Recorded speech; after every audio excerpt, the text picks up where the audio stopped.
कि यहाँ पर भी ये रेलवे एलिवेटेड ट्रैक बने और वो बनेगा यहाँ पर। कल पेश किए गए बजट में हालांकि कैथल को निराशा हाथ लगी है। इस बीच आज कैथल के भाजपा के कपिल कमल कार्यालय में पत्रकारों से बातचीत करते हुए सांसद नायब सैनी ने दावा किया है कि कैथल के करनाल रोड पर रेलवे एलिवेटेड ट्रैक का निर्माण कार्य जल्द ही शुरू किया जाएगा। आपको बता दें, हालांकि अभी रेलवे की तरफ से इस रेलवे एलिवेटेड ट्रैक के कार्य को मंजूरी नहीं दी गई, अनुमति नहीं दी गई, लेकिन आज कैथल में पत्रकारों से बातचीत करते हुए सांसद नायब सैनी ने कहा कि जो बजट पेश किया गया है वो जनहितैषी बजट है। उन्होंने कहा कि आज़ादी के अमृत महोत्सव में ये जो बजट है यह बजट आम लोगों के हितों को देखते हुए आज पेश किया गया है। इसके अलावा जो सांसद नायब सैनी है उन्होंने कहा कि जो रेलवे एलिवेटेड ट्रैक का जो कार्य है उसको शुरू करवाने के लिए जल्द ही अनुमति दिलाई जाएगी। आपको बता दें, साल 2018 में कैथल के करनाल रोड पर रेलवे ओवरब्रिज का निर्माण किया जाना था, लेकिन यहां पर जो स्थानीय लोग हैं उन्होंने विरोध कर दिया था, जिसके बाद रेलवे ओवरब्रिज की जगह यहां पर रेलवे एलिवेटेड ट्रैक की जो मंजूरी है उसकी बातचीत की गई, जिसके बाद यहां पर रेलवे एलिवेटेड ट्रैक बनाने के लिए प्रस्ताव पास किया गया। आपको बता दें, इसके लिए साल 2021 में मुख्यमंत्री मनोहर लाल ने 194 करोड़ का बजट भी प्रस्ताव भी पास किया था। 194 करोड़ का बजट स्वीकृत होने के बाद भी रेलवे की तरफ से यहाँ पर जो रेलवे एलिवेटेड ट्रैक जो यहाँ पर बनना है उसके निर्माण के लिए मंजूरी नहीं दी गई। ऐसे में अब सांसद नायब सैनी ने विश्वास दिलाया कि रेलवे एलिवेटेड ट्रैक का निर्माण कार्य जल्द से जल्द यहाँ पर शुरू किया जाएगा। आपको बता दें, यह रेलवे एलिवेटेड ट्रैक ग्योंग रोड फाटक तक बनेगा जो 4 किलोमीटर लंबा होगा। ऐसे में अब सांसद नायब सैनी कब इसका अनुमति दिलाएंगे यह देखने वाली बात है। तो सांसद नायब सैनी ने पत्रकारों से बातचीत में और क्या क्या जानकारी दी है, आइए सुनिए।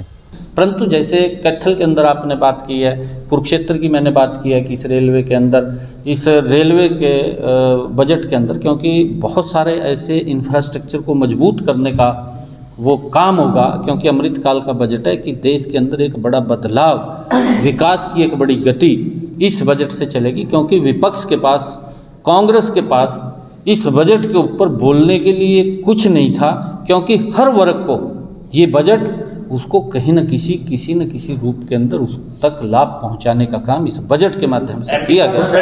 और कैथल को क्या मिला जी? कुरुक्षेत्र के अंदर मैंने कहा है कि कल आदरणीय मुख्यमंत्री जी ने, क्योंकि इस बात को मैंने लोकसभा के अंदर भी उठाया और कल आदरणीय मुख्यमंत्री जी ने बजट भाषण के अंदर जब बजट पेश कर रहे थे, उस बजट के अंदर, हरियाणा के बजट के अंदर कुरुक्षेत्र रेलवे एलिवेटेड ट्रैक की बात की गई कि कुरुक्षेत्र जिस प्रकार से हमने कुरुक्षेत्र में बनाया उसी प्रकार से हम कैथल के अंदर भी रेलवे एलिवेटेड ट्रैक बनाएंगे। हम अनुमति दिलवाएंगे ना, हम इसके ऊपर लगे। मैंने आदरणीय मुख्यमंत्री जी से भी बात हुई थी कि यहाँ पर भी ये रेलवे एलिवेटेड ट्रैक बने और वो बनेगा। यहाँ पर बजट के अंदर प्रावधान किया गया है लोगों की जो समस्या है। और दूसरा, मेरी लोकसभा के अंदर देश में जो ओवरब्रिज हैं, जो अंडर ब्रिज हैं, जहाँ पर रेलवे के फाटक थे, उन फाटकों के तहत भी जितने हमारे यहाँ पर बचे गए हैं उन सब का भी वहाँ पर चाहे अंडरपास बनेगा, चाहे ओवरब्रिज बनेगा। आप लोगों के सामने है कितने यहाँ पर बने हैं इन पिछले वर्षों के अंदर, और उसका लाभ आम जन को मिल रहा है। उनके जीवन के अंदर एक सुविधा, सरलीकरण आया है। क्योंकि नहीं तो 2-2, 3-3 घंटे फाटक के ऊपर खड़े रहते थे, गर्मी के अंदर खड़े रहते थे, परंतु अब उनको खड़ा होने की आवश्यकता नहीं है। और उसके साथ साथ मैं आपको बता रहा हूँ, रोड का इंफ्रास्ट्रक्चर, एक्सप्रेसवे इसके अंदर बन रहे हैं। हमने इसकी बात की थी, आदरणीय गडकरी जी ने इस बात को लेकर के कहा था कि भारत माला 2 के तहत पटियाला से लेकर के चीका, और चीका से पेहवा, पेहवा से कुरुक्षेत्र, कुरुक्षेत्र से लाडवा, लाडवा से यमुनानगर 4 लाइनिंग रोड यहाँ पर भी बनेगा। और उसको लेकर के, क्योंकि बजट के अंदर जो ये बजट गरीब व्यक्ति को लाभ पहुँचाने वाला, प्रधानमंत्री आवास योजना, क्योंकि आपने बोलने नहीं मेरे को दिया है, क्योंकि आप कहाँ कम बोलिए, क्योंकि अगर हम देखेंगे तो प्रधानमंत्री आवास योजना के निमित्त पिछले बजट से 67% बढ़ोतरी की गई। 79,000 करोड़ रुपए का प्रावधान इसके अंदर किया गया है। प्रधानमंत्री जी की सोच है कि हर सर के ऊपर छत होनी चाहिए, हर व्यक्ति को मकान देने का जिम्मा इस सरकार का है, और उसके अंदर एक बड़ा बजट का प्रावधान किया गया है ताकि लोगों को मकान मिले। एमपी साहब 3 साल से रहता है, तो क्यों नहीं अभी तक ये नहीं बताया तक कब बनेगा। नहीं देखिए, ऐसा नहीं है। अब कुछ लोग हैं, विपक्ष के लोग बोलते थे, जब हम ये बात बोलते थे कि रामलला हम आएंगे, मंदिर वहीं बनाएंगे, और विपक्ष ये बात बोलता था कि रामलला हम आएंगे, तरीक नहीं बताएंगे, आज वो मंदिर बन गया। तो इसकी भी तारीख नहीं, हम बनाएंगे मंदिर के अलावा की बात हम बनाएंगे। मैं बता रहा हूँ, कुरुक्षेत्र के अंदर, कुरुक्षेत्र के अंदर मंदिर के सिर पे तो सरकार आई है, वो तो बनाना था। रेलवे ट्रैक और मेडिकल कुरुक्षेत्र के अंदर रेलवे एलिवेटेड ट्रैक बड़ी गति से बन रहा है, कैथल के अंदर भी वो सारी की सारी प्रक्रियाएं पूरी हो जाएंगी। जो उसकी फिजिबिलिटी रिपोर्ट है, आदरणीय मुख्यमंत्री जी से, आदरणीय रेल मंत्री जी से इस बात को हमने उठाया है। सभी ट्रेनें चलती थी सर, लेकिन कैथल के अंदर सुबह 10 बजे से लेके और शाम को 7 बजे तक बंद हो गई। वो सारी चालू हो जाएंगी, एक भी ट्रेन नहीं बचेगी, क्योंकि कोरोना कालखंड के अंदर जिस प्रकार की समस्याएं दिखते हैं आम जन के सामने आई, और धीरे धीरे करके अब उससे राहत मिल रही है। अब जल्दी ही मेडिकल पर बोल दो सर, मेडिकल कॉलेज कब बनेगा? एक मिनट सर, आदरणीय मेडिकल को बढ़ावा देने के लिए हर जिला के अंदर कॉलेज की बात की गई है। हमारे यहाँ हरियाणा के अंदर 22 जिला हैं, 22 के 22 जिलों के अंदर मेरे ख्याल से लगभग 14-15 जिलों के अंदर तो मेडिकल कॉलेज बन गए हैं, और कुछ जिले जो शेष बचे हैं उसके अंदर इस बजट के अंदर भी प्रावधान किया गया। एक मेडिकल कॉलेज को लेके सर, जो जमीन है लाखों करोड़ों रुपए की उसकी आमदन थी, और 3-4 साल से सर ऐसे ही पड़ी है, क्या वो मुआवजा देगी सरकार, प्रशासन देगा?